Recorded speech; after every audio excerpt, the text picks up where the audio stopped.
السلام عليكم ورحمة الله وبركاته. اليوم مع درس جديد بعنوان les verbes transitifs directs et les verbes transitifs indirects اللي عنده علاقة بلو complément d'objet direct et le complément d'objet indirect. قبل ما نبداو الفيديو ديالنا ما تنساوش ابوني، اشتراك في القناة، تفعلوا الجرس باش توصلوا بكل جديد. نبداو الدرس على بركة الله.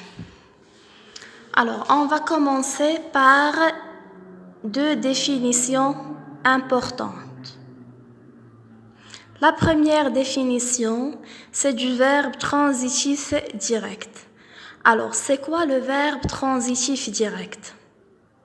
C'est un verbe qui a besoin d'un complément d'objet direct.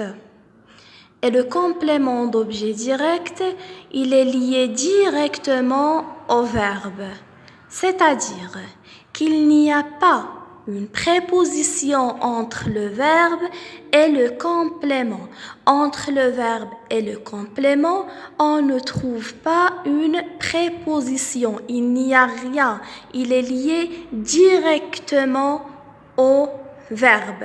Alors le complément, il est attaché avec le verbe sans aucun intermédiaire. Exemple, l'enfant chante une chanson. Comme vous voyez là dans cette phrase, l'enfant chante une chanson. Alors nous avons l'enfant, qu'est-ce qu'il fait? Le verbe chanter, il chante quoi? J'ai posé la question quoi pour trouver quoi? Le complément d'objet direct, une chanson. Alors, le verbe chanter, c'est un verbe transitif direct. Pourquoi? Parce qu'il nécessite un complément d'objet direct. Et là, nous avons une chanson. Qu'est-ce qu'il complète? Il complète le verbe. Alors, c'est un complément d'objet direct qui complète le verbe chanter. La deuxième définition. Le verbe transitif, cette fois-ci indirect. Le complément d'objet indirect, c'est quoi? Alors, le complément d'objet indirect, il est séparé du verbe par une préposition. Et là, vous avez quelques exemples des prépositions. La préposition à, de, pour, sans, sur, avec, etc. Vous avez là un exemple. Il parle à son ami. Il parle à qui? J'ai posé la question à qui? À son ami. Alors, à son ami, c'est un complément d'objet indirect qui complète le verbe parler. Et puisque le verbe parler nécessite un complément d'objet indirect, on va dire que le verbe parler là, c'est un verbe qui est transitif indirect. Alors là, on va voir un résumé de ce que j'ai expliqué maintenant. Vous avez les verbes transitifs. On parle de deux types. Un verbe transitif qui est direct et un verbe transitif qui est indirect. Le verbe transitif direct, nous avons dit qu'il a besoin toujours d'un complément d'objet direct. Ce dernier, le complément d'objet direct, est lié directement au verbe, c'est-à-dire on ne trouve rien entre le verbe et le complément. Pour trouver le complément d'objet direct, on peut poser deux questions. On peut dire qui pour trouver une personne et quoi pour trouver une chose. Le deuxième type, verbe transitif indirect, il est indirect puisqu'il nécessite un complément d'objet indirect. Ce dernier est séparé du verbe par une préposition, c'est-à-dire toujours entre le verbe et le complément d'objet, il y a une préposition. Pour trouver le complément d'objet indirect, on peut poser la question suivante, à qui? Les questions suivantes, nous avons à qui, de qui pour trouver toujours une personne, à quoi, de quoi, c'est pour trouver une chose. Et là, la différence entre le complément d'objet direct et le complément d'objet indirect, c'est la préposition.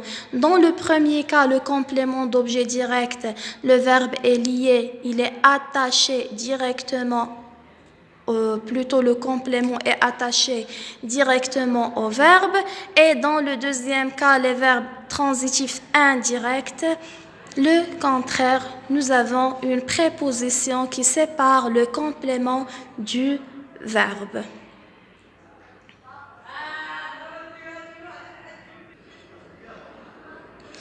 Maintenant, on va passer pour voir la nature du complément d'objet direct et du complément d'objet indirect.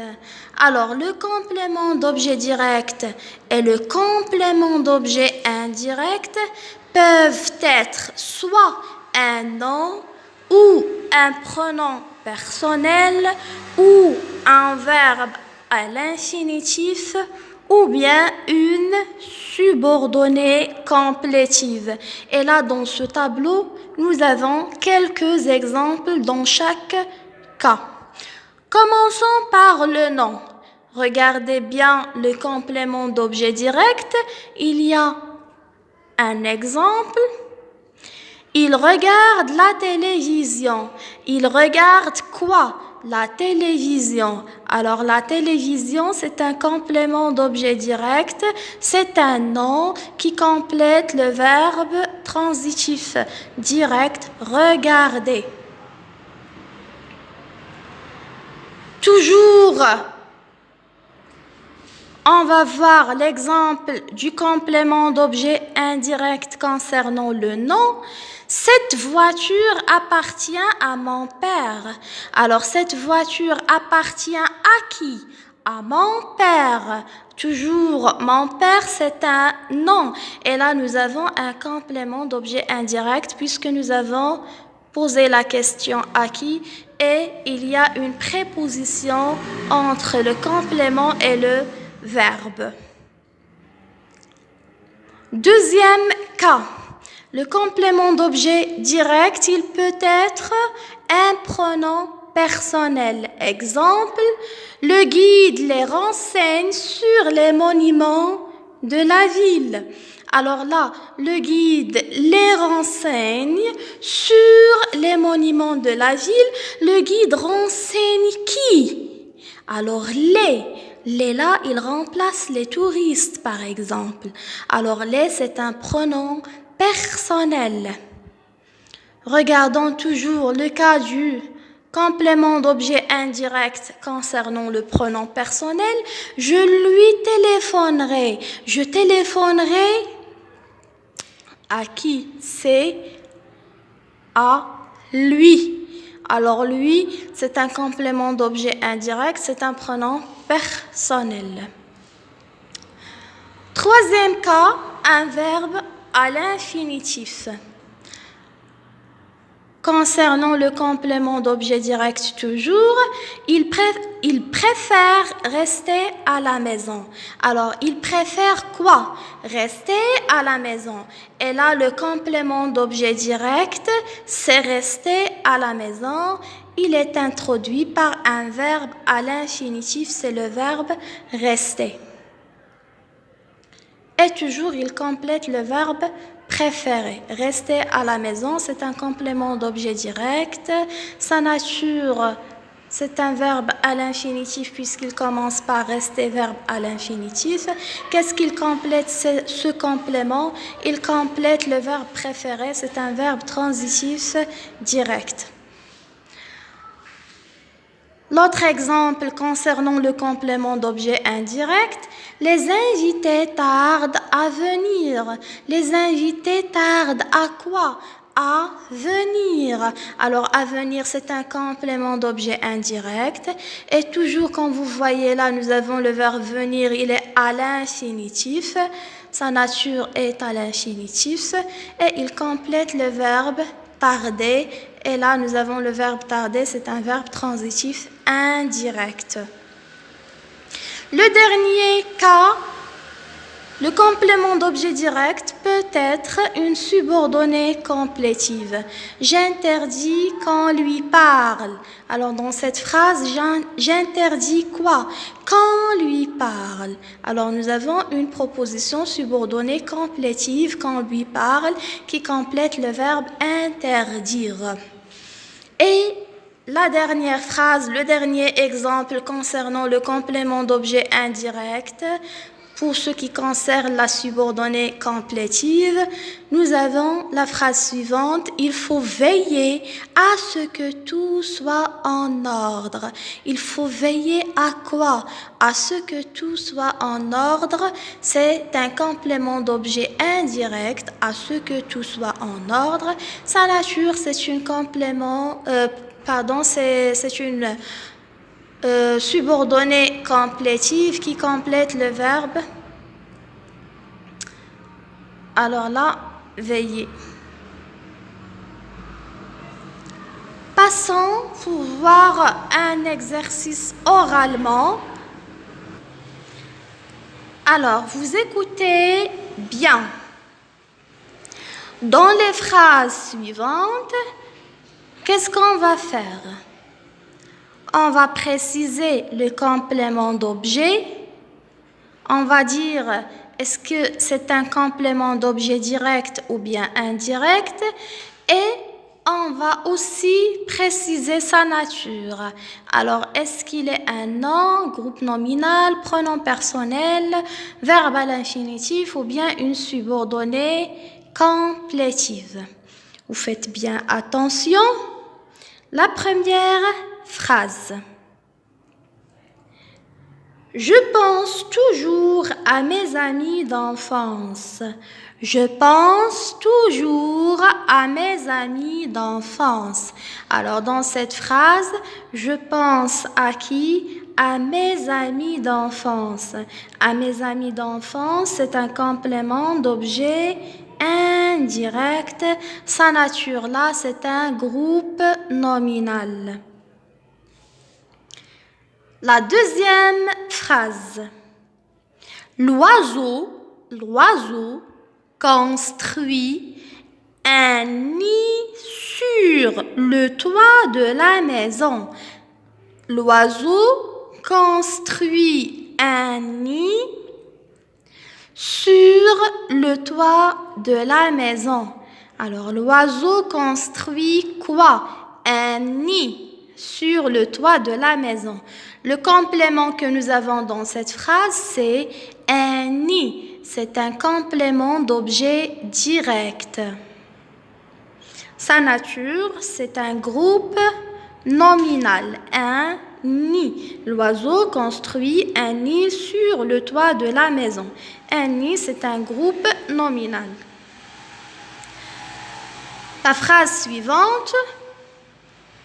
Il se moque de ses amis. Il se moque de qui? De ses amis. Alors, de ses amis, c'est un complément d'objet indirect et toujours sa nature, c'est un groupe nominal. La phrase suivante. L'homme a pris tout. L'homme a pris tout. Alors, l'homme a pris quoi? L'homme a pris tout. Tout, c'est un complément d'objet direct. Sa nature, c'est un pronom. Nous avons là le cas d'un pronom.